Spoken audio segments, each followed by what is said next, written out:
Hi, welcome to another episode of Stuff of the Week, the second of January 2026, where I recap what I've seen, done, read, bought, achieved in the past week, give or take. Also, the cutoff of what constitutes a week will be up in the up in the air because when I closed off the last stuff of the week video, it was I think Friday afternoon, and we were going to go see Avatar: Fire and Ash that night, and went and saw it in 3D, which is something that I insisted on because that is, for me at least, part and parcel of the Avatar experience. From the very beginning, from the very first film, I realized that um, what I found appealing about the Avatar movies were being immersed into the worlds and environment of Pandora. Um, the the story and the plot, even way back in 2009, which it pains me to say way back because that feels like it was only like a few years ago, but it's coming up on almost 20 years ago. Uh, but even then, I could tell that uh, the story and the plot of Avatar was basically, you know, John Carter of Mars given $1 billion of respect, and um, Avatar: Way of Water was the same, but also I was very amused and quite delighted that there was a massive subplot that was basically lifted whole cloth from the 1977 movie Orca. And I was just like, say what you will about Cameron. He is an astute uh, uh, lover of pulp and genre tropes in fiction. I think it's clear, and he's very knowledgeable, and he's very. I mean, there were in jokes and references to Star Trek and Aliens, where they were mentioning some alien species from the original Star Trek series during a meal scene. But back to Avatar: Fire and Ash. This was actually the first time where I was feeling franchise fatigue. Towards the end, I was kind of like, yeah, can we speed this up? This really doesn't need to be 3 hours long. Um, and I felt my end assessment was that this was beginning to feel overlong and underwritten, and this would also probably be my last time visiting Pandora on the big screen. Uh, but I still love uh, certain immersive moments in it. Uh, Basically, the whole sequence involving the caravan of uh, traders, sky traders. These big kind of like almost steampunk like boats with big balloons and flying fish that are pulling them through the sky. I loved that, and the end, although it was very repetitive with what happened in Way of Water, when a whole fleet shows up to start slaughtering the whales, um, there is a ridiculous amount of like tech that is just trotted out in a big in a several scenes. Each one is different, and I know, knowing Cameron and knowing how immersive and how detailed he is on the granular level, that each and every one of those things had a name, a designate, serial numbers, tech, all the amount of uh, attention to detail in creating the tactile world of Pandora was still just a delight to to behold. But there was also parts of the movie where I it just wasn't working for me. And I was just like, yeah, this could have been a half hour shorter. Or I know what this trope is. You can speed it up. This could have been an email. But to make a long ramble short, Tanya was like, "Yeah, I'm done," and I was like, "Yeah, I think I am too." Unless unless the next Pandora movie is set on a on the desert side of the planet, or he does something really interesting environmentally with the world, I don't know what would draw me back. But mentioning the desert, there is one scene where a character, shouts at somebody and their voice gets enhanced, and then the person automatically does what they say.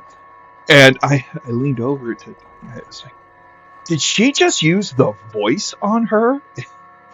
And Tanya was almost double over, giggling and nodding. She did, she did. So, John Carter of Mars, Dragon Riders of Pern, Dune. I mean, the DNA in these things is pretty clear, crystal clear to see. And what is also crystal clear to see, if you sit back and just allow it to happen, is Cameron's love and commitment to the bit, and commitment to giving these pulpy adventures the kind of respect that they seldom, if ever, get from this kind of production. So make of that what you will. I'd probably give it 3 out of 5 stars.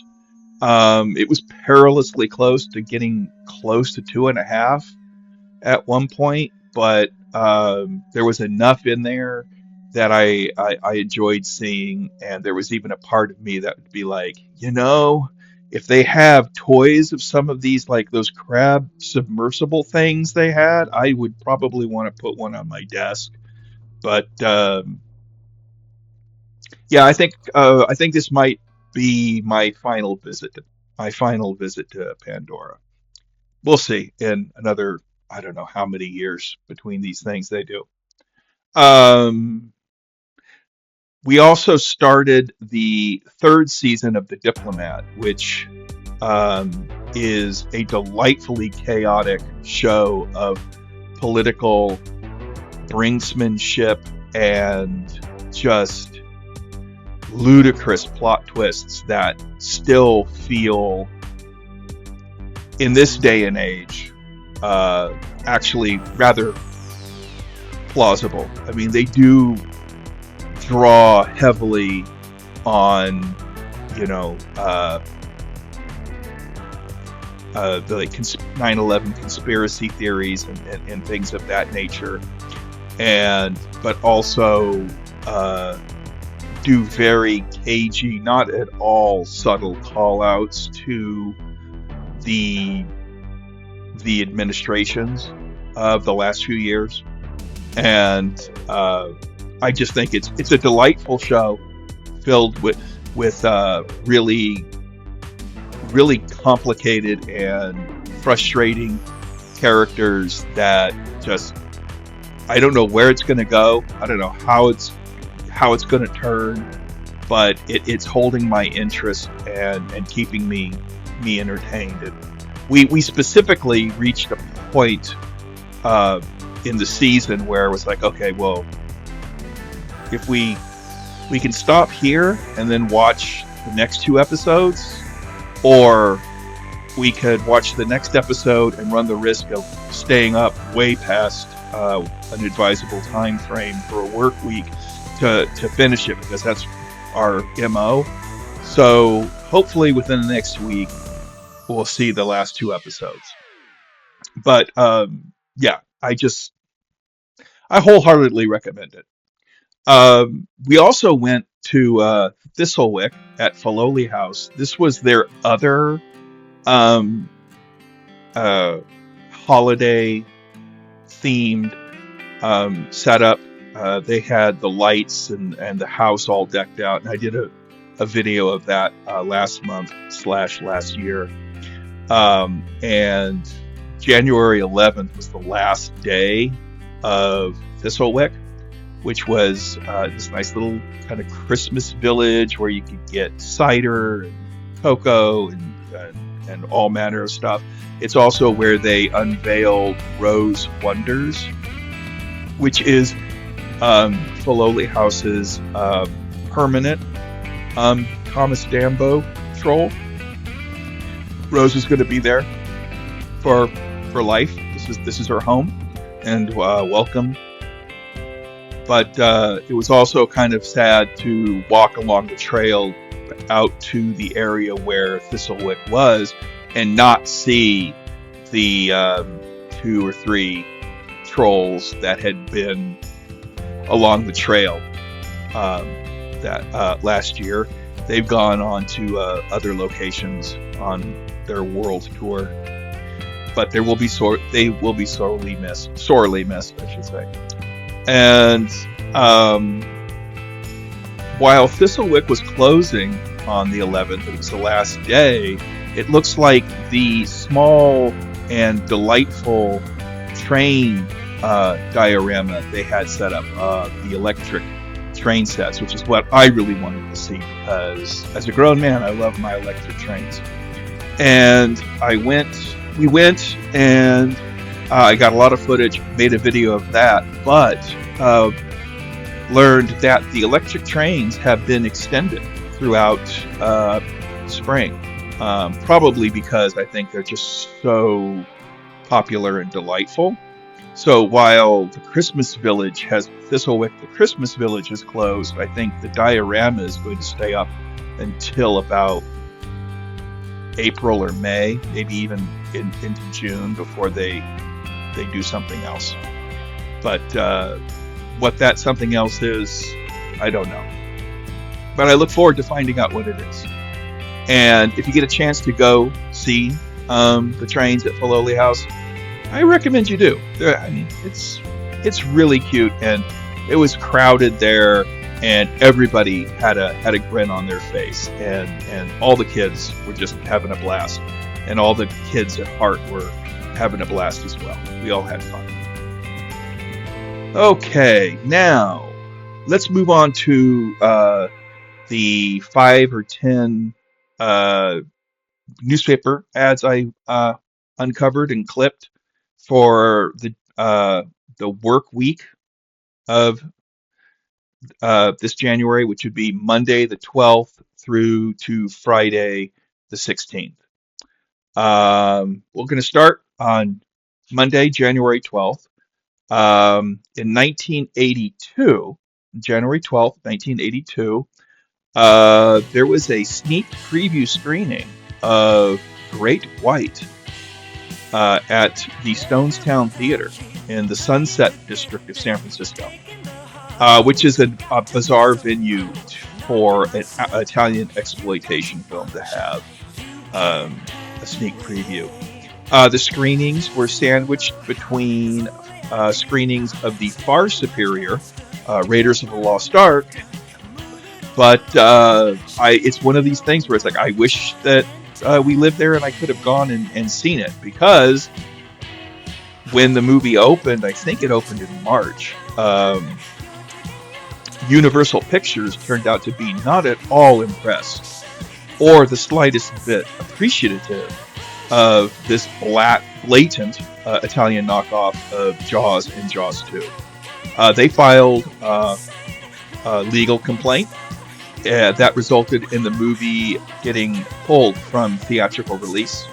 And although it is readily available in markets outside of the United States and its territories, and thus you can probably stream it on a variety of sites online, and I think there's even, I don't know if it's on Shout Factory TV, it may even be on Amazon Prime. I haven't looked, but there is a Riff Tracks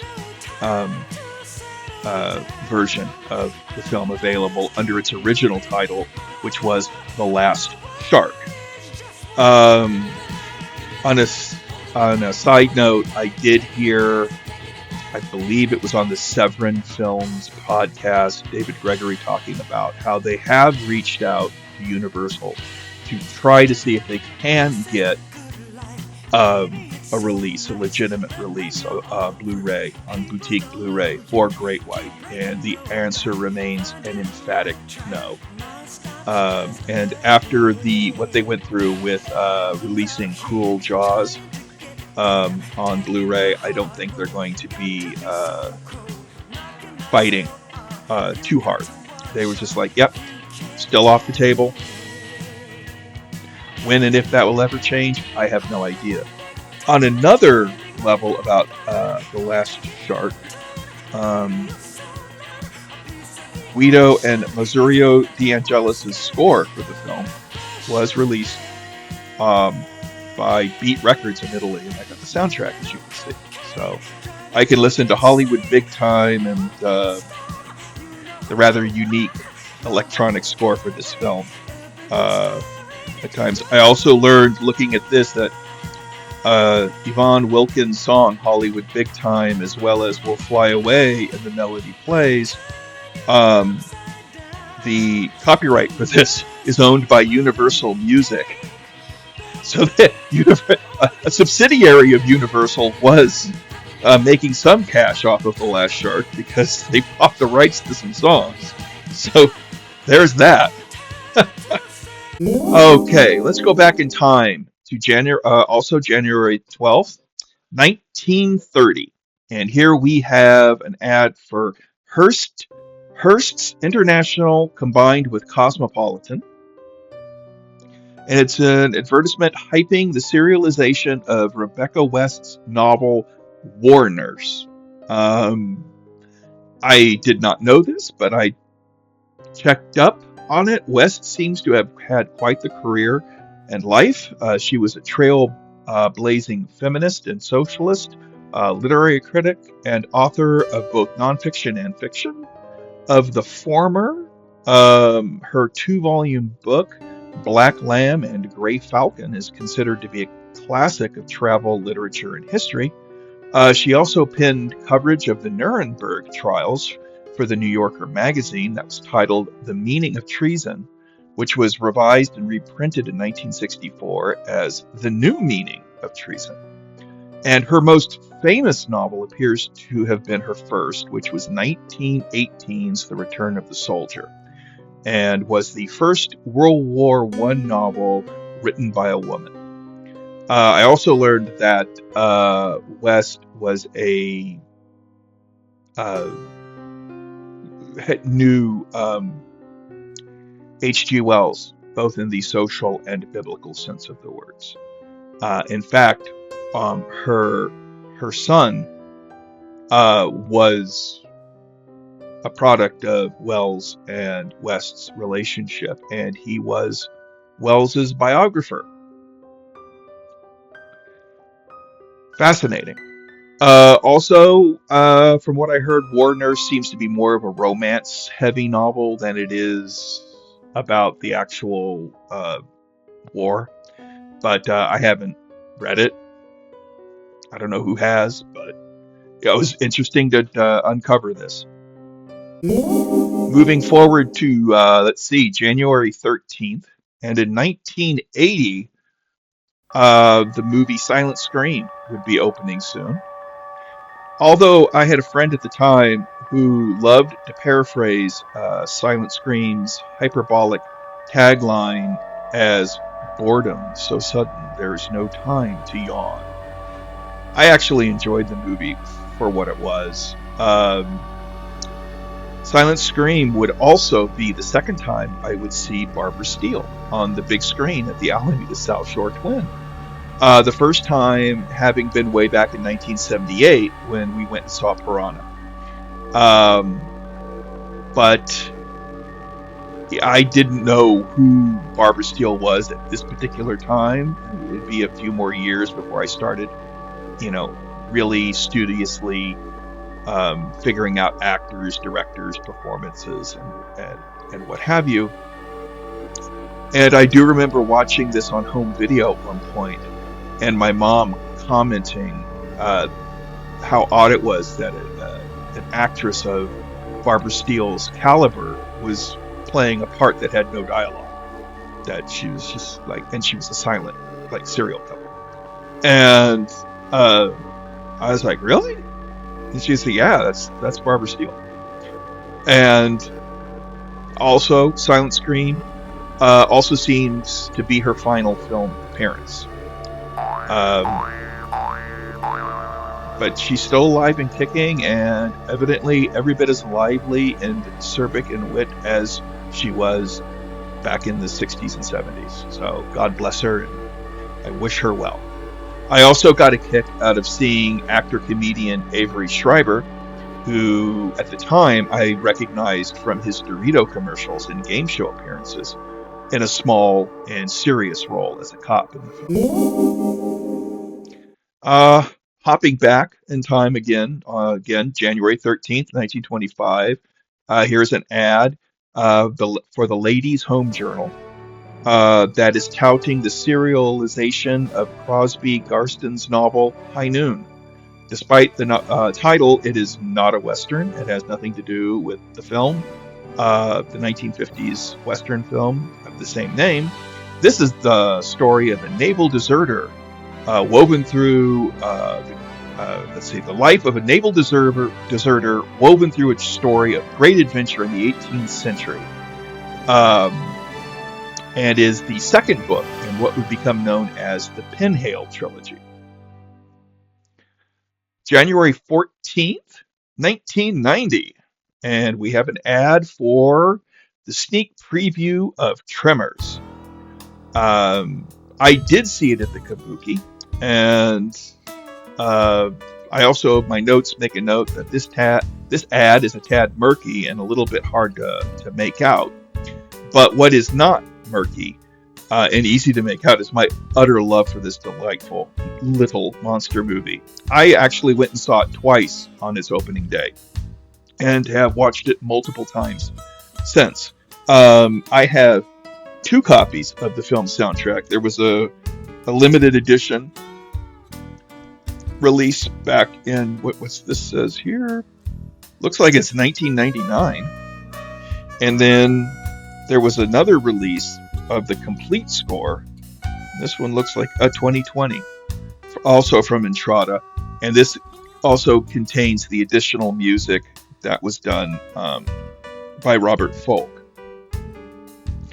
and contains stingers and such. It does not contain the Reba McEntire song, however. And yeah. I also, let's see, do I have it here? I thought I brought it out. Oh, yeah, here it is. I also have the complete series set of the Tremors, the short-lived Tremors show, which aired on, I think, the Sci-Fi Channel, and is a fun and goofy little monster of the week show. 13 episodes, 9 hours, and 17 minutes. And yeah, I can't. Val, Earl, and Val and Earl, and then Burt Gummer and Perfection, Graboids. Always a good time. Going back in time again. January 14th, 1927. We have an ad here for True Confessions magazine, the February issue. I have no idea how true some of these confessions were, but the confessional genre remains quite popular even to this day. I mean, they even have them like, I think Penthouse Forum had like, hey, I was out with my buddies, and, kind of confessional stories or letters. But the other thing that seeing this magazine, it just reminds me of the scene in The Whole Wide World where the protagonist is telling Robert Howard that she's trying to write a story for a confession magazine, and he's amused and bemused and perhaps a tad condescending. But You know, I love seeing these little ads for these weird oddball magazines from back in the day. Not too far back in the day, however, was this ad from January 15, 1978 for Home Box Office. And it lists I guess their prime time, or when they would air the movie at 8 o'clock, which is, I guess, the prime time uh, slot. But these are 6 films that were playing that week. Of these 6, I have actually seen 2.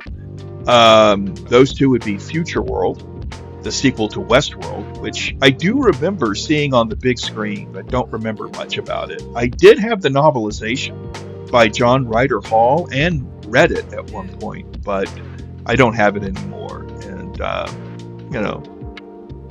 while the movie is interesting and has its moments, it's nowhere near as fun as Westworld was. But, I have fond memories of seeing it anyway. The second one I saw was Empire of the Ants, which I saw on the 3:30 movie. First time. I do remember being scared of scared by the ads. Not as badly as the ads for Food of the Gods scared me, but when I did finally see the movie, I was like, I thought this was going to be scary, but also, like The Last Shark, I also have the soundtrack album for the movie because why not? I love this stuff, and it's got a pretty good score by Dana Kaproff. But yeah, Bert I. Gordon's Home Box Office. I did know of. I did have some pop cultural awareness of another 3 of the films. Frank DeFletta's novel Audrey Rose was a bookstore staple in the late 70s and early 80s. I saw it everywhere. And don't think I ever really saw the film that Robert Wise made. I've seen scenes from it, but I've never seen it completely from beginning to end.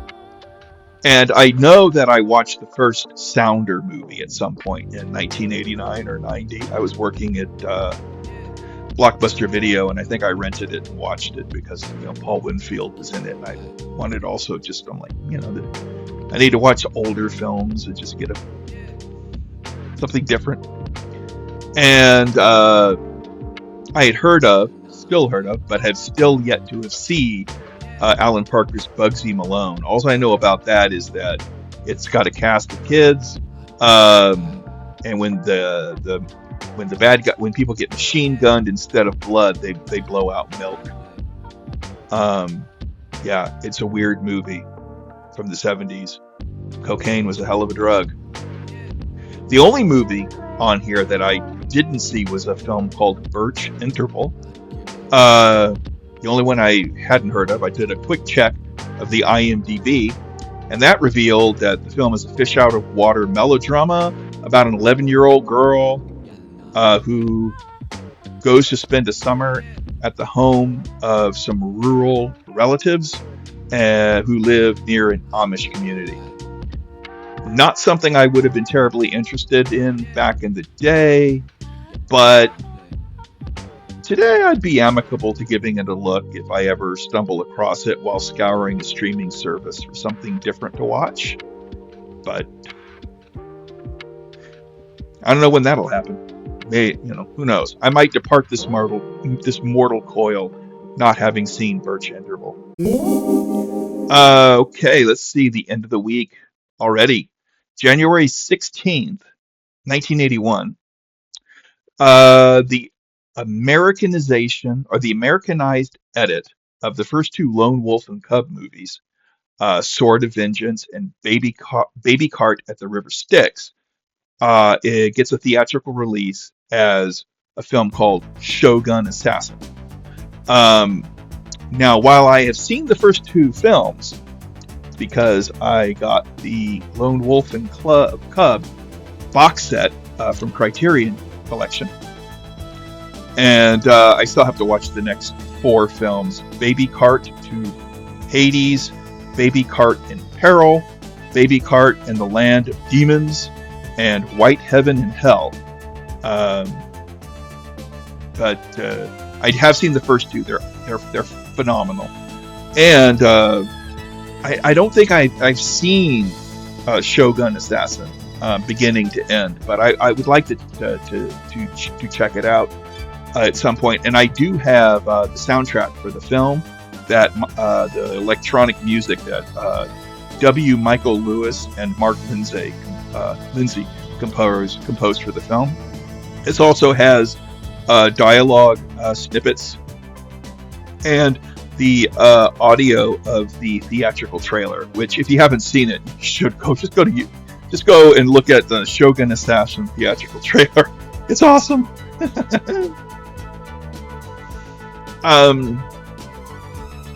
The only other memory I have of this release was the excoriating review Gene Siskel gave the movie on Sneak Previews. I think he even put it on his worst of the year list. This movie was just not to his taste, and he found it odiously offensive, I think. But he could be such a stick in the mud about stuff like this. It was New World's picture theatrical release. It was on MCA Home Video, but New World's Roger Corman's New World Pictures released it theatrically. So it comes as no surprise, really, that it was coupled with a re-release of Humanoids from the Deep at most venues.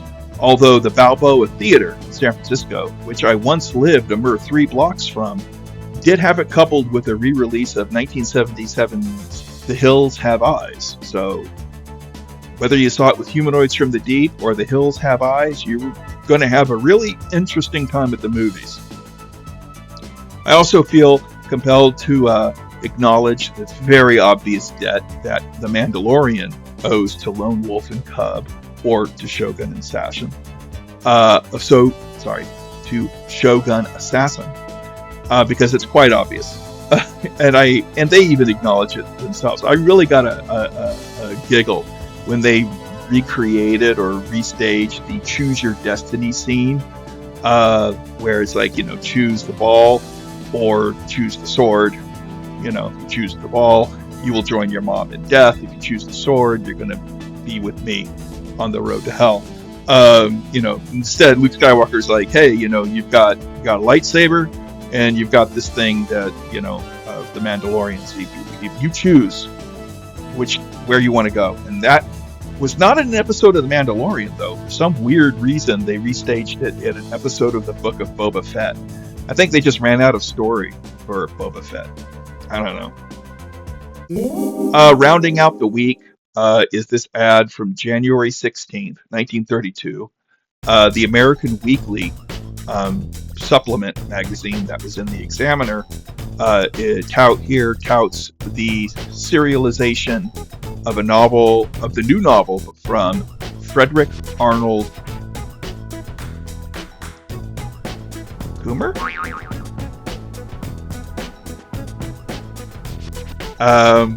Called The Spanish Lady.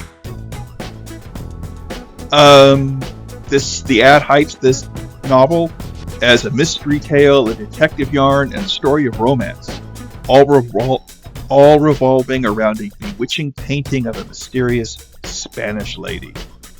I could not find any information about this particular novel by Coomer, although I did uncover some information about the author himself. He was a novelist, a playwright, screenwriter, and there is a caricature of him on the wall at Sardi's restaurant in New York City. But beyond that, I don't know. But on a semi-unrelated note, I did learn that the infamous influenza of the 1918 pandemic was oftentimes referred to as the Spanish Lady in news coverage. Make of that factoid whatever you wish. I will close this stumbling concoction of trivia with the one sole purchase I made bookwise.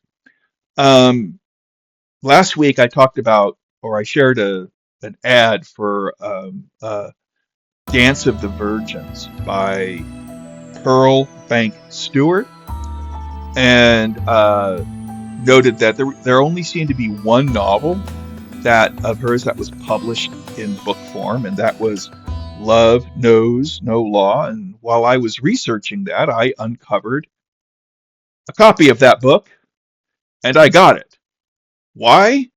Because I'm crazy, that's why. Why else would I get this? And I'm very interested to see what this is going to be like. Here's the opening paragraph. You know, Love Knows No Law. Chapter 1. After 18 years. The car was close and hot. Barbara lay with her head against the back of the seat. There were beads of moisture on her forehead and pale violet shadows under her eyes. A few seats away, a young man with brown skin and blue eyes opened a thermos bottle and took a drink. Before he corked it again, he glanced hesitatingly at the girl and half rose as though to offer her the refreshment of the bottle's coolness. But Barbara's eyes remained half closed, fixed on the window, unseeing. The young man reluctantly decided against disturbing her, although he looked worried at the paleness of her and the lines of fatigue around her small, soft mouth.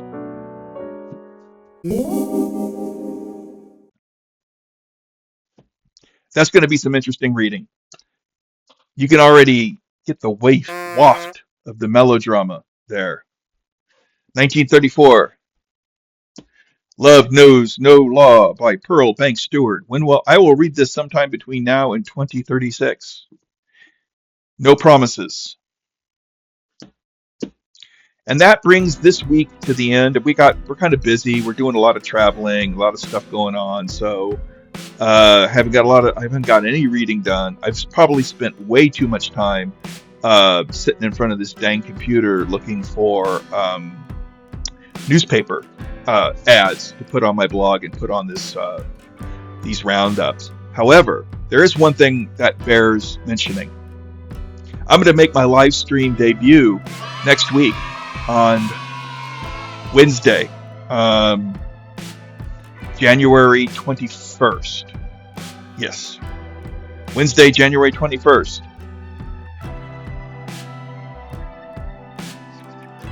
Yeah, Wednesday, January 21st. And with Jeff's Cave of Cool Books. He made the offer, and I decided to accept because Tanya gave me a gentle nudge. And so I'm going to do it. We're going to talk about creepy 70s TV shows and movies, of which they are a lot. And I am probably going to share a lot of stuff about Kolchak the Night Stalker, because I've got a lot of stuff about Kolchak the Night Stalker. But that's next week, and I'll also have a recap of that in next week's episode of Stuff of the Week, whenever that will be, because it's like I said, we're really busy. But that's it, folks. I hope you have enjoyed this. I enjoy doing this.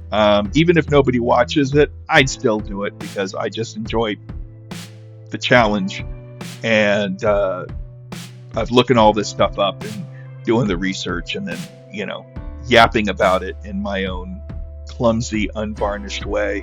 And if you're enjoying it, I'm appreciative, and I'm tickled to death that you are. So if you made it this far, thank you, and post a comment saying thank you if you have, as a test. Yeah. Other than that, I'll talk at you next time. And yeah, I'll talk at you next time. Bye.